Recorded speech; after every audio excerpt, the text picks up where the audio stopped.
Selamat pagi pemirsa, ancaman serangan hoax menjelang pemilu 2024 sudah diperingatkan oleh banyak pihak sejak bulan Mei lalu. Indikasinya memang tidak remeh. Dari awal tahun 2023 hingga bulan Maret, Presidium Masyarakat Anti Fitnah Indonesia atau Mafindo mencatat kenaikan jumlah hoax politik dibandingkan tahun lalu. Persentase kenaikannya mencapai 24% dengan adanya 664 hoax di triwulan pertama 2023. Pemirsa, nilai editorial Media Indonesia di seri ini Selasa 20 Juni 2023 dengan tema Waspada Gelombang Hoax bersama saya Leonard Samosir.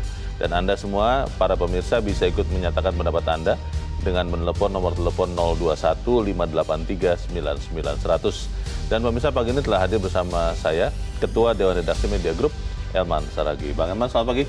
Pagi, Bung Leo. Sehat-sehat, Bang? Sehat. Ini Bang Elman betulan ya?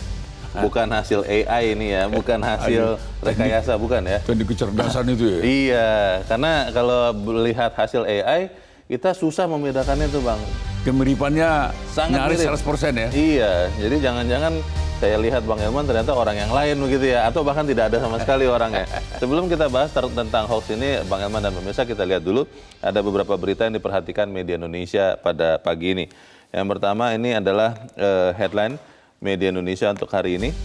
Dewan Pengawas maksudnya, gagal jaga muruah KPK. Nah, ini kenapa dibilang gagal menjaga muruah? Muruah itu wibawa, Bang Elman, dari KPK. Ya, ketika ada yang mengadukan Firly ke Dewan Pengawas itu kan, tentu ada pasalnya kan. Karena diduga itu naik helikopter, dibayarin orang kan gitu kan. Nah itu kan diperiksa kan. Betul. Ya mungkin ekspektasi orang berlebihan kali ya.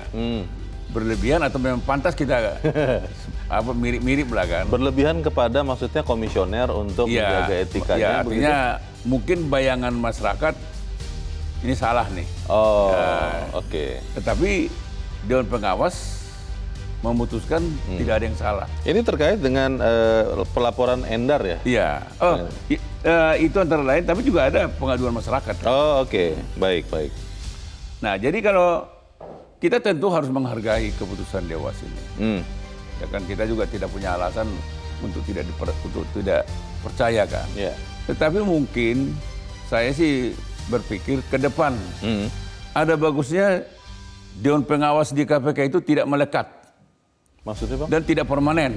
Oh, tidak permanen? Tidak permanen dalam lembaga KPK-nya gitu ya. Jadi bagaimana itu mekanismenya? Jadi kalau ada pelanggaran etik misalnya dari komisioner, maka dibentuk lembaga ad hoc untuk mengawal, untuk melakukan pemeriksaan dan memutuskan, untuk menjidangkan perkara yang diadukan gitu kan. Dan itu selesai itu bubar. Sehingga mungkin objektifnya lebih terjamin gitu. Supaya tidak ada perasaan lah ini sesama teman ini kan kita kalau nih. Sekarang ini Dewan Pengawas ini dianggap orang bagaimana dia bisa memutuskan perkara komisioner KPK, mereka sama-sama di dalam gitu. Karena satu paket kan, ya. Sehingga ada kecurigaan gitu ya. Kita tentu menghargai kecurigaan ini. Kita juga menghargai tentang kedudukan Dewan Pengawas KPK sekarang ini karena itu undang-undang. Betul. Tapi untuk supaya ke depan tidak menimbulkan buruk sangka, ada bagusnya Dewan Pengawas ini tidak lagi seperti sekarang. Jadi dia lembaga ad hoc aja. Kapan diperlukan dibentuk, setelah itu bubar. Menarik ini usul yang diusulkan, semoga bisa dipertimbangkan karena konon katanya kalau jeruk itu susah untuk makan jeruk juga Bang. Jeruk makan jeruk. Tidak masuk akal. Tidak masuk akal. Jadi mungkin kita harus hadirkan buah yang lain begitu ya untuk mengawasi jeruk ini ya. Dan untuk bisa membedakan rasanya.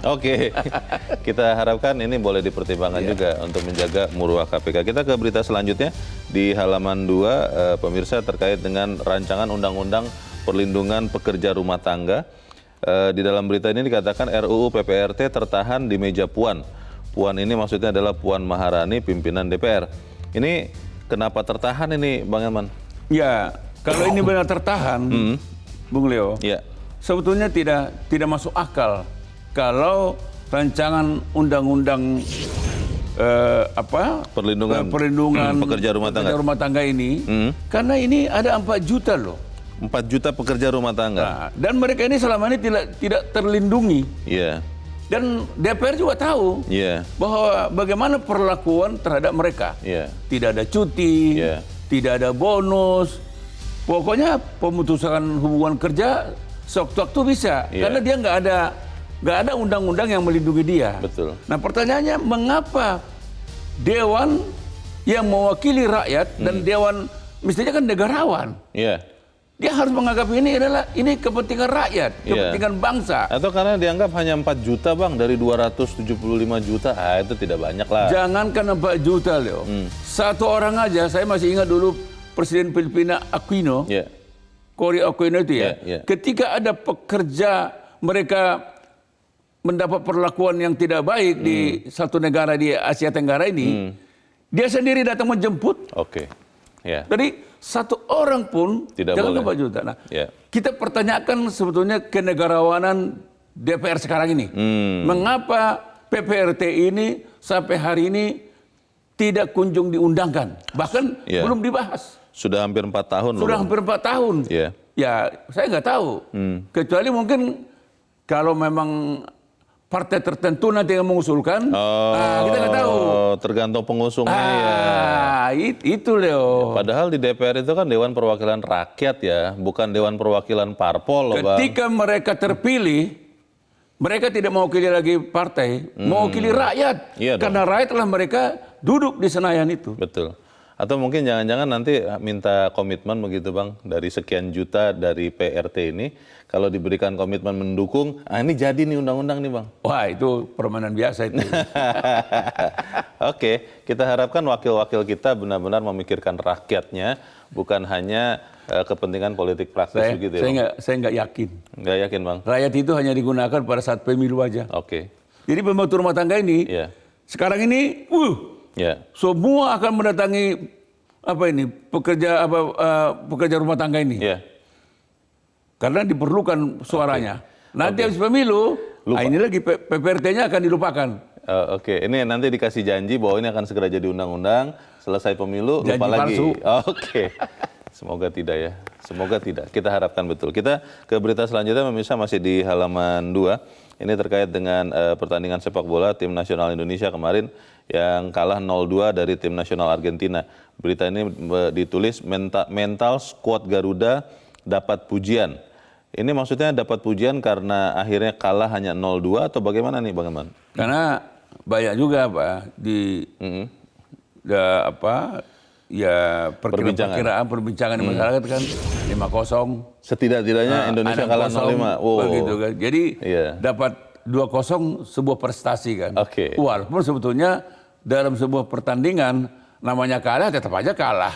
Jadi di mana prestasinya gitu ya. Katanya karena ini melawan tim nomor 1 dunia Bang. Jadi kita kan tim 100 sekian puluh nih, saya lupa berapa persisnya.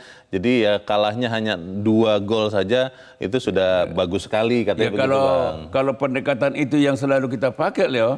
Sampai kapanpun kita tidak akan pernah mendapat nama. Kalau bayangin 2-0 dianggap permainan bagus gitu kan. Mentalnya bagus. Jadi rupanya kita ini harus 10-0 kalahnya baru dianggap normal gitu ya. Aduh, tapi ya sudahlah Bang, kita apresiasi Bang bagaimana. Padahal 2-0 Ketua PSSI sudah Menteri BUMN loh. Jadi mungkin satu ketika mungkin Ketua PSSI-nya presiden kali ya. Baru kita menang. Baru itu menang, kita nggak tahu ya. Oke, kita apresiasi Bang bagaimana yang dilakukan. Semoga kemudian bukan hanya Argentina yang menang banyak ya, karena konon katanya dibayar itu mahal itu Bang datang ke Jakarta itu. 100 miliar lebih katanya. Dan itu kan mendapat keuntungan juga. Ini kan berarti poinnya dapat lagi Argentina untuk perhitungan peringkat dunia kan. Kalau saya sih berpikir gini ya. Sepanjang pembinaannya tidak bagus, melawan pemain sekaliber Argentina pun tetap aja tidak bermutu kita. Jadi pembinaannya itu yang harus didahulukan. Kita harapkan nanti bukan hanya mentalnya yang kita puji, tapi skor akhirnya kita puji juga ya. Maksudnya menang kita Bang. Kita ke editorial. Editorial pada pagi ini diberi judul Waspada Gelombang Hoax. Ini saya mencoba melihat di platform media sosial, Bang, ada beberapa memang mulai muncul, ada beberapa hoax yang beredar. Tetapi pertanyaannya, Bang, bagaimana kemudian kita bisa menangkal itu? Beberapa kali saya mau lihat lagi sudah hilang, mungkin sudah di take down oleh aplikasinya. Tapi apakah kemudian kecepatan itu bisa dilakukan menjelang pemilu yang tidak lama lagi, Bang? Ya, ini yang harus diwaspadai oleh penyelenggara negara ini ya. KPU, ya Kementerian Kominfo, ya termasuk ya semua aparat negara harus mewaspadai hoax ini ya. Karena memang setiap kali ada pemilu, memang kualitas dan kuantitas hoax ini akan meningkat. Dan bukannya meningkat tajam. Oh, oke. Dan itu sebetulnya fenomena ini tidak hanya terjadi di Indonesia. Di negara-negara maju pun ini terjadi. Amerika Serikat itu sama bedanya di sana tingkat kecerdasan masyarakatnya sudah tinggi. Sehingga dia bisa memilah-milah mana berita yang benar, mana berita yang palsu. Tidak termakan hoax ya? Tidak termakan hoax. Kalau di kita kan ya dengan pendidikan rata-rata masih seperti sekarang, ya sulit kita mengharapkan masyarakat bisa memilah-milahnya. Jadi kecerdasan sekarang ini kan belum mampu. Apalagi kalau katakanlah dengan dihadapkan dengan teknik kecerdasan buatan. Artificial Intelligence, nah, itu. AI. Ya, jadi bayangkan tiba-tiba saya menjadi Leo. Dan kita bertukar tempat. Bertukar tempat. Dan tiba-tiba ada seseorang yang selama ini kita kagumi, kita yakini, kita percaya, tiba-tiba dia digambarkan dalam sebuah video melakukan tindakan tidak terpuji. Okay. Nah, ini kemiripan ini nyaris realistis. Ini yang tidak mampu kita tangkal dengan kasat mata. Oke. Apakah kemudian kita bisa menangkal gelombang hoax ini? Itu akan kita bicarakan, Bang Elman, dan pemirsa. Inilah editorial Media Indonesia untuk hari ini, Selasa 20 Juni 2023. Waspada gelombang hoax.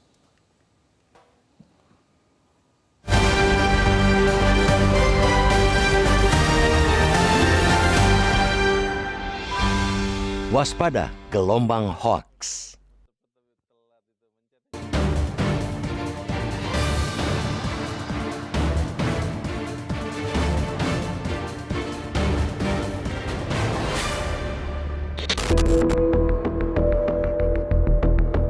Ancaman serangan hoaks menjelang pemilu 2024 sudah diperingatkan banyak pihak sejak Mei lalu. Indikasinya memang tidak remeh. Dari awal-awal 2023 hingga Maret, Presidium Masyarakat Anti Fitnah Indonesia atau Mafindo mencatat kenaikan jumlah hoaks politik dibanding tahun lalu. Presentasi kenaikan mencapai 24% dengan adanya 664 hoaks pada triwulan pertama 2023. Namun di permukaan, kenaikan hoaks pemilu bisa saja tidak terasa. Hal ini pula yang tampaknya membuat Menko Polhukam Mahfud MD menilai situasi menjelang pemilu 2024 cenderung lebih aman dan kondusif dibanding pemilu 2019.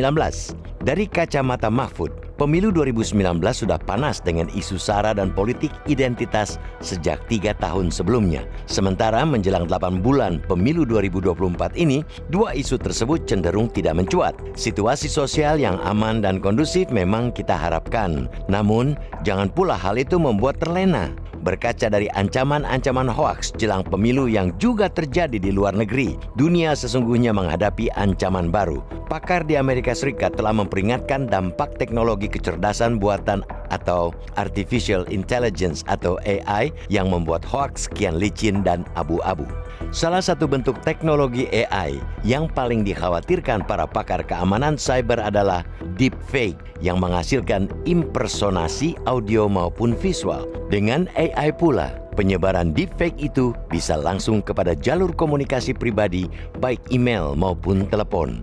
Bisa dibayangkan saat pemilih dihubungi dengan deepfake yang mengkamuflase menjadi figur penting atau figur manapun yang dipercaya oleh pemilih tersebut, maka pesan apapun yang disampaikan bisa diterima sebagai kebenaran. Celakanya, distribusi hoaks dengan cara itulah yang sangat sulit diantisipasi. Di negeri Paman Sam pun, hanya lembaga tertentu yang telah memiliki teknologi deteksi cepat AI multi-platform. Ancaman itu jelas harus juga diwaspadai di tanah air, sebab penggunaan deepfake sekarang ini mulai populer bahkan menjadi hiburan masyarakat. Maka kita mendorong agar 3 mekanisme memerangi hoaks yang telah dijalankan pemerintah sejak 2020 semakin ditingkatkan dan disempurnakan. Selama ini, selain preventif lewat edukasi, Kominfo juga menjalankan 2 strategi korektif, yakni penegakan hukum bersama Polri dan patrol siber 24 jam menggunakan kecerdasan buatan atau AI. Hingga Januari 2023, patrol siber itu telah menangani 1.321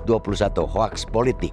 Ketika ancaman deepfake dapat menyelinap ke saluran personal, maka strategi edukasi akan menjadi tonggak dalam melawan hoaks. Masyarakat harus semakin diberdayakan menjadi filter terdepan dalam menyaring informasi. Bahkan, masyarakat juga harus didorong berani melaporkan indikasi hoaks.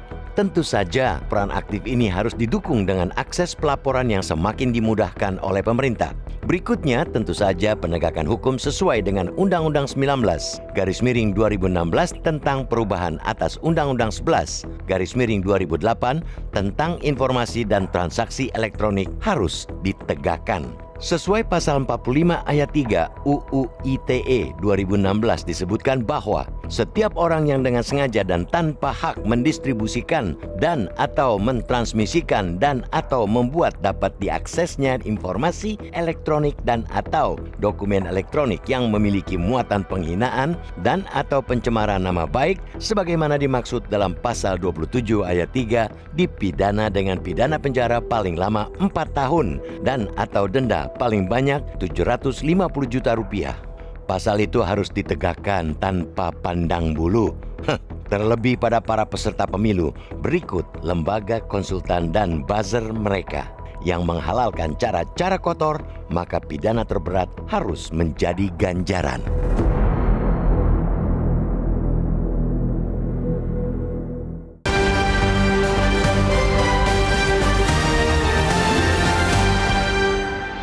Di bagian berikut Anda bisa ikut menyatakan pendapat Anda terkait dengan editorial pagi ini. Pemirsa, untuk saat ini tetaplah bersama kami.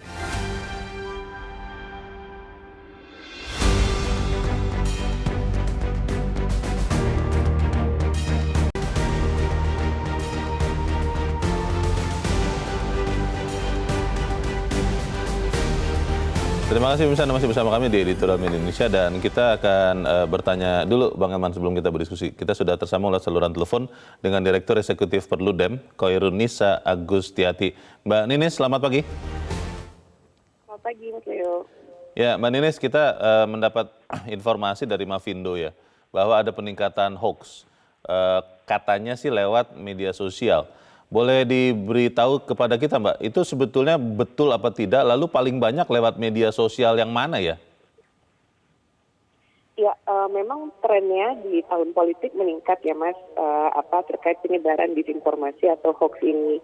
Dan kalau dibandingkan dengan tahun-tahun sebelumnya, bentuknya pun juga berubah gitu ya, juga berubah. Kalau misalnya dulu lebih banyak teks, terus berubah ke foto. Nah, sekarang memang trennya tuh banyaknya ke video gitu ya. Jadi video yang difabrikasi, yang dimanipulasi gitu ya, seolah itu video-video yang gambar-gambar yang sebenarnya gitu.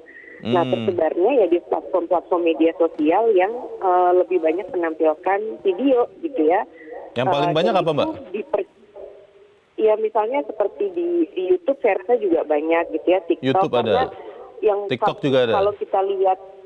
Kalau kita lihat misalnya dari jumlah view-nya gitu ya, dari video-video yang tidak benar tadi ya, view-nya, like-nya itu banyak sekali dan memang ada produsennya gitu ya, penyebar itu yang sangat update gitu. Jadi misalnya sehari bisa 3 kali memproduksi video gitu dan sulit sekali itu untuk ditindak ya.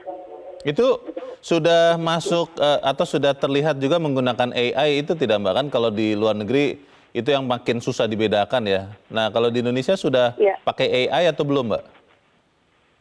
Iya, kalau menurut saya sudah gitu. Karena walaupun sebetulnya kalau kita melihat dengan dengan videonya aja tuh mungkin kok ini gambarnya kasar nih gitu. Kita mungkin ini bukan video yang benar, tapi orang percaya gitu. Apalagi kan situasi ini kan bukan hal yang baru ya, tapi sudah terakumulasi emosi orang dari pemilu-pemilu sebelumnya gitu. Iya. Kalau Anda lihat sebetulnya otoritas itu sudah bertindak men-take down, menghapus konten-konten itu atau masih cukup lambat? Iya, sebenarnya kalau kewenangan untuk take down itu kan ada di platform media sosialnya, Mas. Jadi pemerintah kan biasanya hanya meminta saja, tolong dong yang ini di take down. Perintah Karena kan platform media sosial itu punya kebijakannya sendiri ya, apakah itu melanggar kebijakan mereka atau tidak. Gitu. Algoritmanya media sosial itu sendiri tidak bisa ya menangkal hoax ini supaya nanti kemudian dia ya turun sendiri begitu. Nah itu memang harus ada report, biasanya kalau seperti itu harus kontennya harus di-report di media sosial itu dulu gitu, baru nanti mereka akan melakukan moderasi kontennya seperti apa. Nah memang sekarang yang perlu didorong adalah platform bisa menunjukkan progresnya seperti apa, karena biasanya setelah orang mereport kan kita hanya menunggu saja nih apa yang sudah dilakukan oleh platform media sosial. Jadi sekarang dorongnya bisa berkolaborasi dengan platform media sosial ini.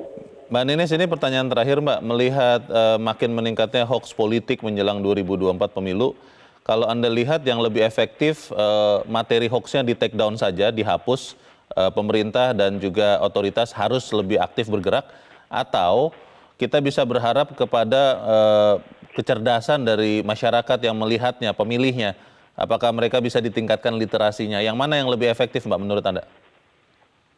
Iya, sebenarnya kalau di situasi hari ini, regulasi kita tuh belum maksimal untuk bisa menyasar soal disinformasi ini. Misalnya peraturan KPU ya, dalam rancangannya di kampanye media sosial itu pendekatannya hanya membatasi jumlah akun. Jadi misalnya maksimal 20 akun yang bisa dimiliki oleh peserta pemilu di masing-masing platform media sosial. Sementara kita tahu masalahnya bukan pada jumlah akun, masalahnya kan pada kontennya tadi tuh, disebarnya disinformasi gitu. Jadi dengan terbatasnya itu ya ini perlu kolaborasi dari sisi masyarakatnya, termasuk juga mendorong bagaimana transparansinya. Tadi misalnya mendorong peserta pemilunya ditindak. Nah sekarang kan kita nggak tahu peserta pemilu ini bayar berapa ke buzzer siapa, karena tidak tercatat dalam laporan dana kampanyenya gitu. Itu yang kita harapkan segera dilakukan ya. Terima kasih Mbak Koirunisa Agustiati, Direktur Eksekutif Perludem sudah mencerahkan kami pagi ini. Selamat pagi Mbak Ninis. Selamat pagi Mas. Bang Aman, singkat saja sebelum kita jeda. Sebetulnya lebih efektif untuk mengamankan situasi politik menjelang pemilu Februari 2024 itu meningkatkan literasi, kecerdasan dari rakyat pemilih supaya kemudian tahu loh ini nih hasil AI, ini bohong, ini hoax, atau lebih efektif take down saja, jatuhkan, hapus saja konten-konten hoax dari platform ini, Bang? Iya, kalau kita menunggu sampai kecerdasan masyarakat itu meningkat tajam, sehingga mampu menangkal, itu kita akan termakan dampaknya dulu. Tidak terkejar itu tidak terkejar. Pemilu tahun depan itu? Tidak terkejar. Kita bisa nanti masyarakat itu salah pilih, katakanlah dan dia memilih pemimpin yang terburuk. Karena tertipu dengan hoax ini? Ini yang paling tepat ya take down aja, apapun dia. Dan lalu juga sanksi-sanksinya harus betul-betul ditegakkan. Jangan ada dengan pakai meterai 10.000 minta maaf selesai. Tetap ditindak secara hukum. Kalau memang 4 tahun, bila perlu tingkatkan sampai 5 tahun. Terus juga dendanya harus dimaksimalkan. Karena kalau hanya di take down lalu yang membuatnya bebas akan berulang. Dia bikin lagi akan berulang. Lebih banyak. Bahkan kalau partai politik terlibat, partai politiknya katakanlah dihukum dalam pemilu ini dia nggak bisa ikut. Gitu. Jadi harus tegas. Nah, pertanyaannya ada nggak pemerintahan yang bisa tegas? Karena mungkin pemerintahnya juga bagian daripada partai politik itu gitu kan. Dan pertanyaan berikutnya adalah sisi sebaliknya Bang. Kalau kemudian di take down, apakah yakin bahwa yang di take down itu benar? Apakah itu bukan berarti misalnya dianggap ini represif atau abuse of power? Kita bahas di bagian berikut. Pemirsa tetap bersama kami. Editorial Media Indonesia kembali seusai Headline News pukul 7 waktu Indonesia Barat.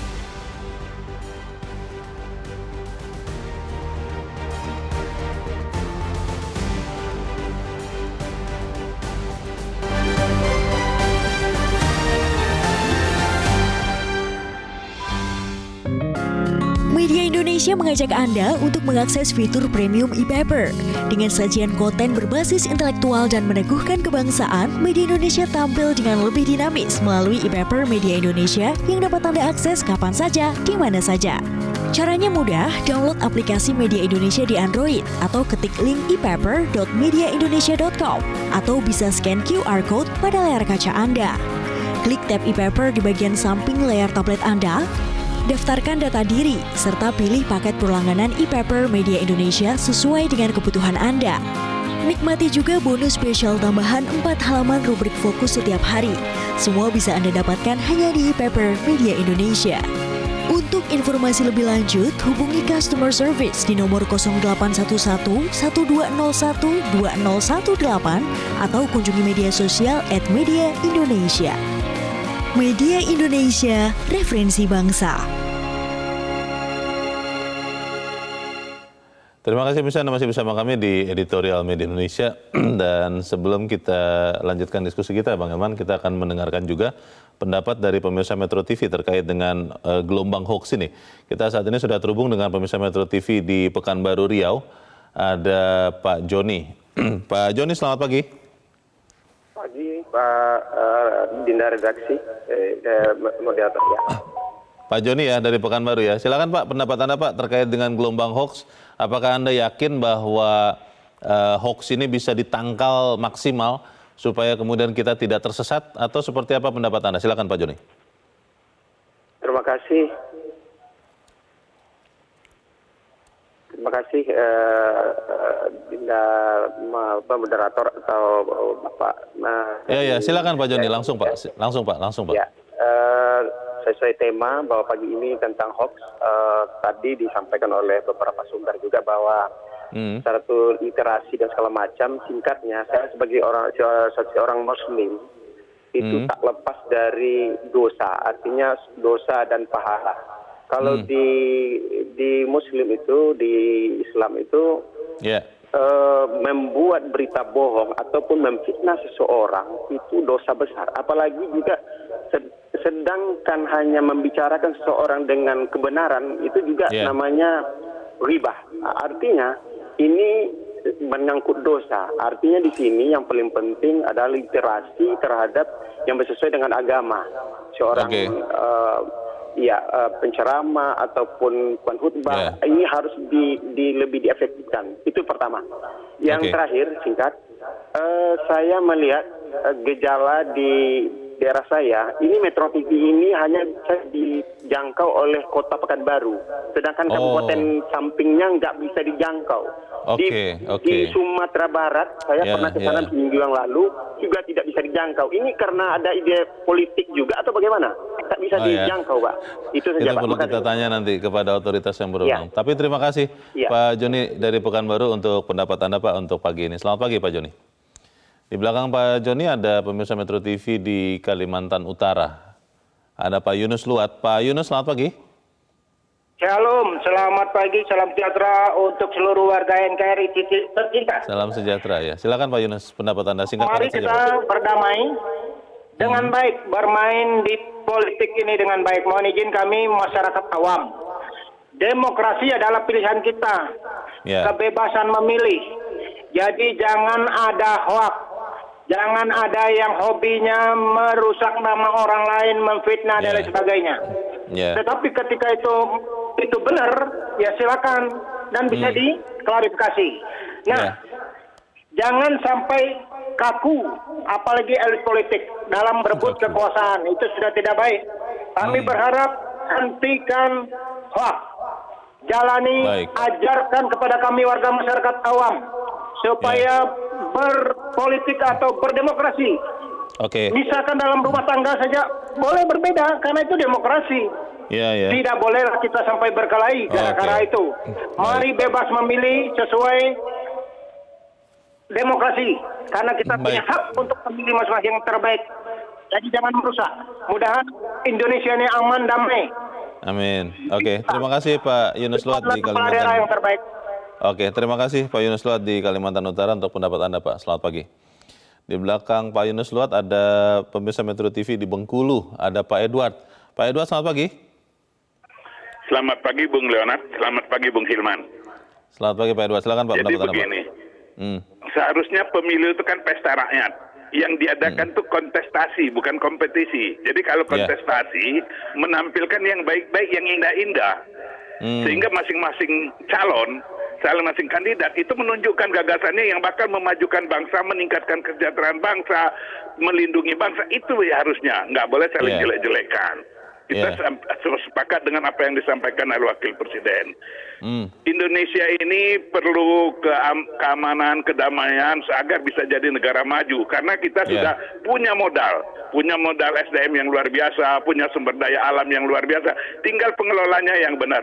Nah ini mengenai hoax, kita tidak bisa juga mengingkari kemajuan teknologi. Ini kan akibat kemajuan teknologi, sehingga orang enak aja. Kalau dulu ada pepatah mulutmu harimaumu, sekarang bukan jarimu harimaumu. Kalau sekarang kan bukan mulutmu harimaumu, jarimu harimaumu. Nah kita berharap ini diberikan keteladanan juga oleh baca pres. Jangan menyampaikan berita-berita yang cuma menyerang. Tolong tunjukkan apa yang akan Anda perbuat nanti kalau Anda jadi menjabat, gitu loh. Yang bisa memperbaiki dan meningkatkan kesejahteraan bangsa ini. Jangan menyampaikan data yang nggak benar. Seperti yang disampaikan Anies perbandingan jalan. Itu kan nggak benar. Harusnya minta maaf Anies itu. Itu hoax itu. Terima kasih. Mudah-mudahan kita akan maju aman, damai dalam pemilu ini. Terima kasih. Terima kasih Pak Edward di Bengkulu untuk pendapat Anda Pak. Selamat pagi. Para pemirsa mengatakan bahwa hoax ini bisa ditangkal salah satunya tadi dengan literasi ya Pak Joni. Bang Elman mengatakan bahkan menurut agama pun ini kan sebenarnya salah ya. Semua kita sebenarnya sudah tahu.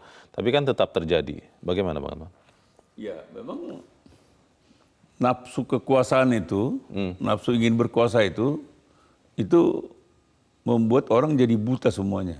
Semua cara dipakai? Semua cara dipakai kan. Meskipun itu bohong? Meskipun itu bohong. Meskipun fitnah? Kalau rakyat sebetulnya kan, mana mau rakyat berbohong kan. Itu harus kita yakini dulu. Yang berbohong itu sebetulnya kan orang yang ingin berkuasa kan. Sehingga dia pun mencari cara-cara yang bagaimana supaya dia yang terbaik, orang lain terburuk kan begitu kan. Nah, maka mainlah hoax ini kan. Memang yang satu-satunya cara adalah ya kalau pemerintah tegas, ini sebetulnya jadi pemerintah jangan hanya mengingatkan, tidak cukup hanya mengingatkan, tindak, take down, itu lepas daripada orang marah, mengkritik, daripada malapetaka gitu kan. Kalau misalnya tiba-tiba ada misalnya orang yang baik, lalu digambarkan dia berbuat buruk, masyarakat kan percaya. Apalagi sosoknya kelihatan mirip. Karena AI itu juga tadi kecerdasan buatan itu. Realistis.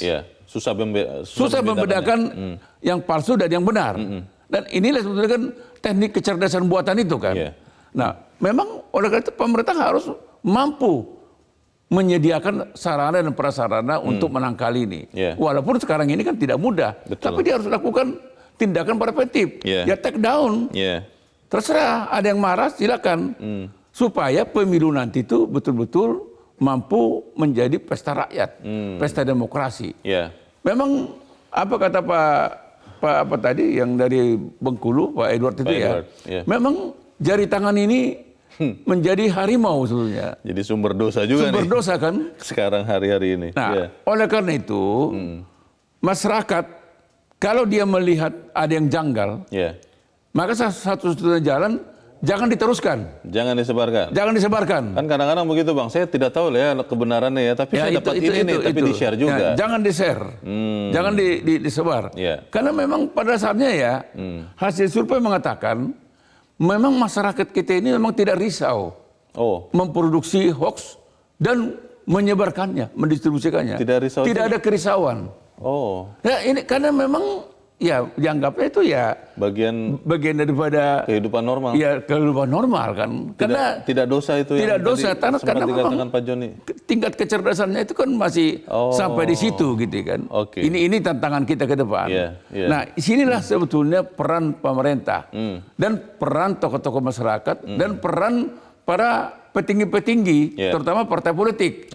Jangan juga partai politik itu ikut memproduksi hoax. Malah justru jadi pabriknya. Yang kita khawatirkan kan justru buzzer-buzzer ini memang sengaja dipersiapkan oleh partai politik atau kandidat-kandidat tertentu gitu kan. Apakah bacalek, caleg-caleg ini kan gitu kan. Nah akhirnya apa? Ya memang hoax itu yang berseliweran. Dan akhirnya kebenaran itu kita tidak dapat. Yang kita tahu ya kebohongan, kepalsuan belaka gitu ya. Masalahnya Bang Elman kan tadi Abang juga sudah sempat sebut, sering kejadian termasuk yang menggunakan media sosial seperti ini, pelakunya dikejar, ditangkap oleh polisi, lalu cukup dengan meterai 10.000, dia bisa mengatakan permintaan maaf dan selesai akhirnya. Dan itu kan saya sih sangat tidak yakin itu ada efek jerahnya Bang. Nah ini bagaimana supaya kemudian konten-konten yang hoax ini memang di take down, dijatuhkan, dibuang, tapi pelakunya juga harus kena sanksi yang keras. Nah, Bang. ini yang sebetulnya yang kita sering agak kecewa ya terhadap perlakuan-perlakuan penegak hukum terhadap mereka-mereka yang melanggar hukum. Dia sudah menyebarkan berita bohong, hoax, ya kan? Dan ketika dia menebarkan berita bohong itu, dia datang dengan sebuah kebanggaan. Ini Leo ini bagaimana, gitu. Nah, dan dia bangga. Dia maki-maki si Leo. Tetapi giliran dia ditangkap, dan dia mengaku. Dia mengaku. Saya tahu itu bohong katanya. Kan? Saya buat itu. Saya buat. Oleh karena itu saya mohon maaf kepada Leo dan seluruh rakyat Indonesia. Selesai. Dengan kertas pernyataan minta maaf ada meterai 10.000, selesai. Dengan menangis sedikit. Ya kan? Nah ini yang membuat masyarakat yang berbuat bohong atau bazar-bazar yang berbuat bohong tidak takut. Cukup 10.000 aja kok. Selesai. Mohon maaf dengan mimik yang sedih, menangis, apa? Nah, menurut saya kalau ini diteruskan, Leo. Ini hoax ini akan makin bertambah dan meningkat tajam nih nanti. Patah tumbuh hilang berganti ya. Pasti Leo. Akan lebih banyak lagi, lebih cerdas lagi, lebih jago lebih lagi. canggih lagi. Seperti kita katakan sekarang ini, ada teknik kecerdasan buatan. Bisa mampu membuat gambar, foto, video mirip loh. Mungkin 99,99%. Hanya mata terlatih yang bisa membedakan. Hanya mata terlatih yang bisa membedakan ini palsu. Tetapi kalau masyarakat biasa, langsung dimakan. Langsung dimakanin. Waduh benar nih. Memang Leo, memang ini orang manusia yang tidak terpuji nih. Maksud dia langsung di-share. Maksud dia melakukan perbuatan begini. Berangkulan dengan seorang perempuan. Ini manusia apa ini? Masa ini kita pilih katanya kan. Jadi ini Leo akibatnya. Bang, kalau melihat apa yang sudah ditangkap ya sinyalemennya oleh Mafindo ini kan berarti sesuatu yang serius sebetulnya. Tapi pertanyaannya Bang, apakah benar nanti para penyelenggara pemilu benar-benar juga bisa mengawasi media sosial ini? Karena kalau tadi kita dengar Mbak Ninis dari Perludem, aturan yang dibuat KPU itu kan hanya aturan yang legal formal. Misalnya contohnya hanya membatasi jumlah akun media sosial yang boleh dimiliki. Katanya tadi 20. Pertanyaannya adalah masalah kontennya ini yang sering membuat orang ya sampai bunuh-bunuhan betulan Bang. Itu kan harus benar-benar diseriusi. Apakah kita nanti bisa melihat bahwa pemerintah bisa benar-benar melakukan itu? Karena perhelatan politik, pemerintah kan juga punya kepentingan politik Bang terkait dengan hal ini. Apakah netralitas, kecepatan itu bisa benar-benar kita pastikan? Kita bahas di bagian berikut. Bang Elman dan Mirsa tetap bersama kami, Editorial Media Indonesia segera kembali.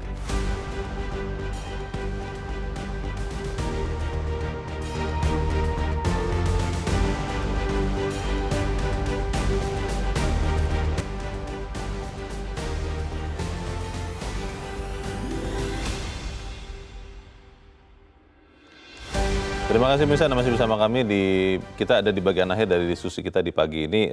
Bang Elman, kalau bicara pemilu itu kan hajatan atau pesta politik Bang. Dan ada nuansa politik, ada kepentingan politik yang dilombakan di situ.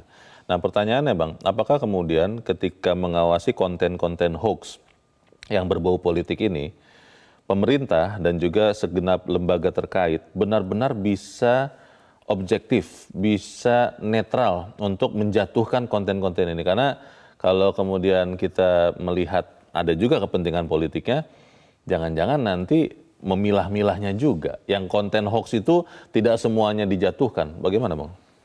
Iya, kalau pemerintah berniat baik untuk menjadikan hasil pemilu ini terpercaya, ya kan, dikagumi, dihargai, tidak hanya di Indonesia tapi juga dunia, maka pemerintah ini sebagai penyelenggara negara dan KPU harus netral. Harus netral. Harus netral dan dia harus menindak, menghukum siapapun yang melakukan berita-berita bohong. Di posisi manapun di orang yang di melakukan posisi manapun ini. dia, apakah memang katakanlah presiden, katakanlah menteri KPU ini, mungkin dia tadinya berafiliasi dengan partai politik tertentu, tapi ketika partai politik tertentu atau buzzer politik tertentu itu melakukan pelanggaran, katakanlah menyebar hoax atau memproduksi hoax, maka tidak hanya di take down, yang bersangkutan harus ditindak. Meskipun itu secara pidana. Meskipun itu temannya atau temannya, bekas temannya. Ya, kalau tidak Leo, itu tidak akan bisa menimbulkan kesadaran masyarakat kita kan. Sebab kalau kan masyarakat gampang kok melihatnya. Oh ini kan ada berita bohong beginian ini. Kok ini kan tidak? Kok ini hanya di take down? Tapi pelakunya nggak dikejar.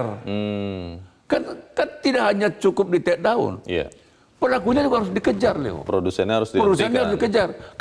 Kan tidak mungkin ada berita hoax kalau tidak ada produsennya. Kalau tidak ada yang menyebarkannya. Kan nggak, itu kan bukan barang yang bisa bergerak lahir sendiri. Itu logikanya begitu. Jadi itu sebabnya memang pemerintah dalam hal ini presiden harus betul-betul netral. Dan kita juga mengingatkan nih para penyelenggara negara ini, jangan hanya sibuk dengan cawe-cawe pilpres saja. Ini juga hoax ini berikan perhatian. Masa hanya masyarakat anti fitnah ini aja yang Mafindo ini aja yang memperingatkan. Emang siapa dia rupanya? Emang hanya dia berkepentingan? Mestinya presiden berkepentingan, menteri berkepentingan, partai politik berkepentingan. Nah, kalau mereka ini betul-betul memahami kepentingan yang lebih besar ketika mampu mereka mengendalikan hoax ini, maka ya itu baru namanya negarawan. Jadi harapan saya, kita jangan habiskan semua energi, semua waktu yang ada hanya untuk cawe-cawe mempertemukan calon presiden, mempertemukan ini, menyebarkan begini. Itu bukan tugas presiden sebetulnya. Itu politik praktis. Itu politik praktis. Tapi tugas utama presiden salah satu diantaranya menjaga agar negara ini tidak dibanjiri hoax. Itu salah satu tugas presiden dan banyak lagi tugasnya. Tapi ini juga tugas utama dia ini. Bang Elman, tadi kalau mencatat yang disampaikan oleh Mbak Ninis dari Perludem, bahwa hoax-hoax ini meningkat dan banyak itu lewat media sosial. Salah satu yang tersebut paling banyak juga adalah media sosial tempat video bergerak. Itu salah satunya TikTok. Saya jadi ingat Bang, ketika di dalam editorial dikatakan Menko Polhukam Mahfud MD mengatakan tidak ada meningkatnya kegentingan itu. Mungkin karena Pak Mahfud tidak menggunakan TikTok. Padahal kalau melihat pengguna TikTok Bang, itu Indonesia nomor 2 terbesar di dunia ini. Ada puluhan atau bahkan jangan-jangan ratusan juta anak muda. Nah pertanyaannya Bang, apakah kemudian perkembangan ini benar-benar bisa diawasi dengan cermat karena otoritasnya tidak menggunakan media sosial itu Bang?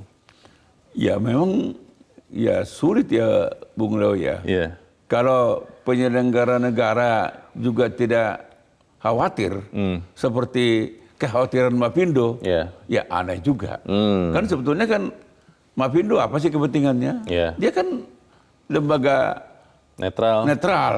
Dia kepentingannya adalah untuk kebaikan bangsa Bang. kepentingannya kebaikan bangsa kan. Tetapi kan sebetulnya yang paling bertanggung jawab ya penyelenggara negara, ya para menteri, ya presiden, ya semuanya, ya partai politik, ya kan ini kan sebetulnya kan elemen-elemen yang memang harus bersatu padu kan. Jadi mereka ini juga tidak boleh abai, tidak boleh juga mengatakan nggak ada apa-apa kok. Hanya karena tidak menggunakan media sosial itu tadi. Makanya bilang, faktanya kan kita bisa lihat tiba-tiba misalnya ada bintang sepak bola tertentu, tiba-tiba dia berbicara tentang kampung halaman saya. Kan saya nggak mau sebut lah. Ada bintang utama kesebelasan dunia, tiba-tiba dia berbicara dengan Siantar. Kan tidak masuk akal. Nah, inilah sebetulnya apa namanya itu yang disebutkan itu teknik apa itu? Kecerdasan buatan itu kan.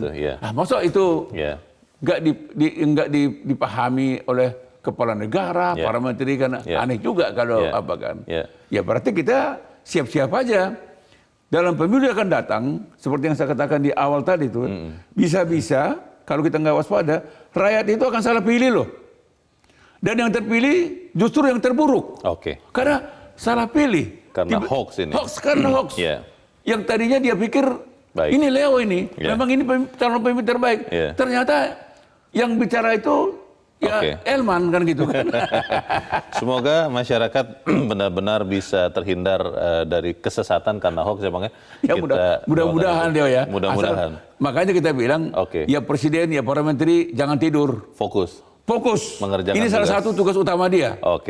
Kita doakan itu. Bang Elman Saragih, terima kasih sudah hadir di tempat ini. Selamat pagi Bang.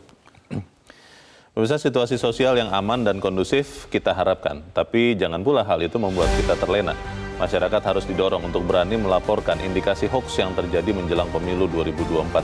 Peran aktif ini harus didukung dengan adanya akses pelaporan yang semakin dimudahkan oleh pemerintah.